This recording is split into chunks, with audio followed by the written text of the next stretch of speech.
Mheshimiwa Makamu wa Rais, Mheshimiwa Spika wa Bunge letu, ndugu Katibu Mkuu Kiongozi, waheshimiwa mawaziri na manaibu mawaziri, ndugu makatibu wakuu na manaibu makatibu wakuu, Mheshimiwa Mkuu wa Mkoa wa Dar es Salaam, makatibu wakuu pamoja na mlio hapa leo hapa. Lakini pia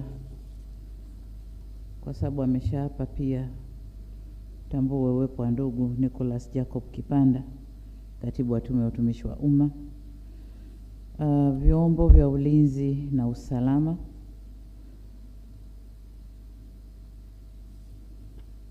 wageni waalikwa, mabibi na mabwana, Jamhuri ya Muungano wa Tanzania, kazi na utu.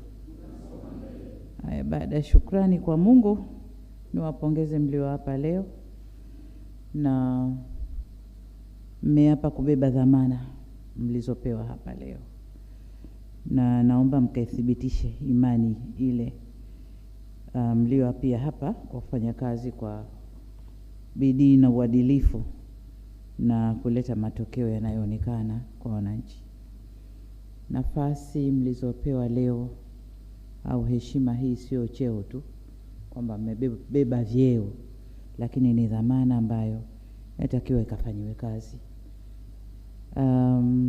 Mna bahati kwamba mmeapa leo na mnaanza kazi leo, siku ambayo tunaanza utekelezaji wa dira yetu ya miaka mitano, dira ya maendeleo ya miaka 25 ijayo ya 2025. Kwa hiyo mjue kwamba mnaingia si kwenda kupumzika kwamba nimepata cheo ngoja ni relax. Mnaingia kwenye mchaka wa kweli kweli, sababu dira hii lazima tuitekeleze kwa kasi. Nikianza na ndugu yangu Grace Magembe, tumeamua kukupandisha kwa katibu mkuu wa wizara hii. Karibu tu. Tunajua kwamba professionally wewe ni mtu wa afya, lakini umekuwa hatua kwa hatua kwenye wizara hii. Tulikupeleka TAMISEMI kama naibu katibu mkuu kishughulikia sekta hii. Tumekutoa TAMISEMI ukawa mganga mkuu wa serikali. Jukumu kubwa limekupa even uwezo zaidi wa kujua wizara kwa vizuri, changamoto zake, mafanikio yake. Umekutana na wataalamu wenzio ndani ya sekta, unawajua vizuri, na sasa unakwenda kuwa katibu mkuu. Imani yangu ni kwamba utakwenda kufanya kazi na kutoa ushirikiano mkubwa kwa utakao wakuta pale. Ninyi madaktari mna mambo yenu, mnajuana kule. Madaktari wakikukataa hutaweza kufanya kazi. Sana wewe ni daktari, nenda kafanye na madaktari wenzio. Kazi niliyokupa ni administration, ingawa wewe ni daktari, lakini uzoefu uliopata TAMISEMI na kwengineko, nina imani utaweza kuifanya kazi hii. Unakwenda kuanza kazi ikiwa ndo kwanza tumepitisha budget, na kama unavyojua budget siku zote huwa haitoshi kulingana na vipaumbele vya wizara. Kwa hiyo unavijua vizuri vipaumbele vya wizara, unajua changamoto za wizara. Nenda katumie budget hii kwa uangalifu, lakini tupate matokeo makubwa na kwa speed. Lakini kwa namna ya kipekee tumeamua kuwa na utoshelevu wa madawa na vifaa tiba angalau kwa 60% itakapofika 2030. Na najua kuna interest kubwa sasa hivi, watu wanakuja. Sasa nendeni kalifanyeni kazi hilo vizuri. Wakaribisheni wawekezaji, waweke viwanda, anayetaka vifaa tiba, anayetaka madawa, lakini kwa quality, sio tu waje.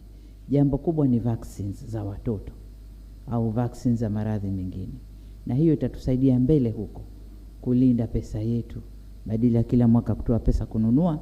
Wakizalisha hapa itatusaidia kulinda fedha yetu, lakini ukaribu access ya kupata chanjo, madawa na vifaa tiba. Kwa hiyo una jukumu kubwa ndugu yangu, nenda kafanye wajibu wako. Takuwa karibu kukupa ushirikiano, lakini kukusukuma pia. Bwana Charles Kadonya, Tumekutoa ulikokuwa kule, ukuleta wizarani, tukijua kwamba kwa muda mrefu na katika ngazi mbali umefanya kazi kwenye East African Community. Unaijua jumuiya vizuri mno, na kwa kiasi kikubwa mambo mengi ya Tanzania ndani ya jumuiya ulikuwa unatusaidia. Ulikuwa unasaidia kusukuma, ulikuwa unatupa taarifa za mapema, na tulikuwa tukifanya kazi karibu nawe. Aliyekwenda kuwa katibu mkuu wa jumuiya unamjua vyema, mmefanya kazi vizuri kwa pamoja ndani ya jumuiya. Sasa nenda kamsaidie. Nafasi aliyoondoka ndio nimekuweka wewe, na yeye amepanda kwenye jumuiya. Kafanyeni kazi kwa pamoja, kamsaidie. Interest za Tanzania ndani ya jumuiya mkazilinde vyema, lakini mhakikishe jumuiya nayo inakwenda vizuri. Kwa hiyo nina matumaini nawe, usende kuniangusha. Bwana Jacob Nkosolo Kipanda, katibu wa tume ya watumishi wa umma. Huku kuna kazi kidogo, kuna mashauri ya watumishi, kuna malalamiko, kuna migogoro. Sasa kinachotakiwa pale ni uadilifu, kusimama kwenye misingi ya haki. Hakikisha tume yako inatoa maamuzi kwa misingi ya haki. Aliyefanya makosa ahukumiwe kwa makosa yake, ambaye hakufanya makosa basi tume isimame katikati. Nashukuru kwamba katika taarifa ninazozipata na baada ya kazi yenu, rais anatakiwa kusaini kwamba amekubaliana na maamuzi yenu. Kuna mengi yanakuja kwamba hapa tume ilikuwa bias au haikutoa uamuzi wa kweli au. Kwa hiyo nenda kasimame sasa, kaisimamie tume itende haki, iondoshe malalamiko kwa watumishi, lakini pia migogoro. Ndani ya taasisi zetu hizi kuna mambo mengi. Mtumishi anaweza akahukumiwa kwa chuki tu, kwa tatizo dogo tu, lakini akapewa hukumu kubwa. Kwa nenda kawasaidie tume, msimame kwenye haki, na kutakia kila la kheri. Nirejee tena kuwapongeza, na nirejee kusema cheo ni dhamana. Tunahitaji mengi, tunatarajia mengi matokeo kutoka kwenu. Mungu akawasaidie. Hongereni na watakia kazi njema. Asante sana.